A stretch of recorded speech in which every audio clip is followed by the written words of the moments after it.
बिस्मिल्लाहिर्रहमानिर्रहीम। अस्सलाम वालेकुम दोस्तों, मैं हूं शेहरनान और आप देख रहे हैं मेरा यूट्यूब चैनल जिसका नाम है उर्दू मास्टर स्टोरी। तो इस स्टोरी का पहला हिस्सा मैंने पहले वीडियो में शेयर कर दिया था, तो आइए चलते हैं स्टोरी की जानब। Red heifer found mystery of red heifer, ये गूगल में सर्च करके आप इस मुतल्लक तफसील से पढ़ सकते हैं।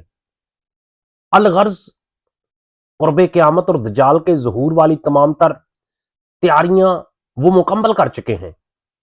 अपनी मर्जी के डॉक्टर, इंजीनियर, बच्चे पैदा करने, 9D टेक्नोलॉजी की मदद से एक जगह होते हुए कई जगह मौजूद रहना, अपनी मर्जी के मौसम बनाना, जब चाहो बारिश बरसा देना, चंद दिनों में पूरी दुनिया घूम लेना, ये सब दजाली निशानियां हैं जो आज के दौर में कोई मुश्किल काम नहीं।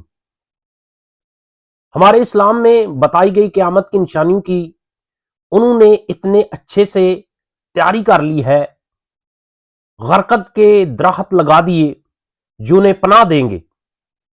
बाब लद जिस जगह हदीस के मुताबिक दज्जाल का हजरत ईसा अलैहिस्सलाम के हाथों कत्ल होने का जिक्र मौजूद है, उस जगह वो दज्जाल के फरार होने के लिए एयरपोर्ट बना चुके हैं। ये सब तो कुर्बत क़यामत की निशानियां हैं और हैकल सुलेमानी भी बनकर रहना है। फिर असल जंग क्या है? असल जंग अकायद की है। हम अपने अकायद में इस कदर कमजोर हो चुके हैं कि नमाज पढ़ें या ना पढ़ें हमें फर्क नहीं पड़ता। अपने बहन भाइयों का हक खाकर खुशी महसूस करते हैं और फिरकों के खराफात में उलझे हुए हैं।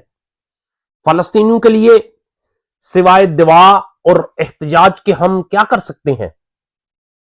क्या हम अपने अकायद के इतने मजबूत हैं कि डॉलर के बहकावे में ना आए? क्या हम यहूदियों के मुकाबले में निकलने वाले खरासान मुजाहिदीन की लिस्ट में आते हैं या बस सोशल मीडिया के तमाशाई हैं? अगर आज दज्जाल ज़ाहिर हो जाए और तौबा का दरवाजा बंद हो जाए तो हमारी आखिरत के लिए क्या तैयारी है? सोचकर जवाब जरूर दीजिएगा। मेरे प्यारे दोस्तों, वीडियो अच्छी लगे तो वीडियो को लाइक और शेयर जरूर करना और कमेंट की सूरत में अपनी राय का इजहार जरूर करना और चैनल को सब्सक्राइब करना। तो इजाजत दे दीजिए, नेक्स्ट वीडियो में मिलते हैं। अल्लाह हाफिज, अपना ख्याल रखिए।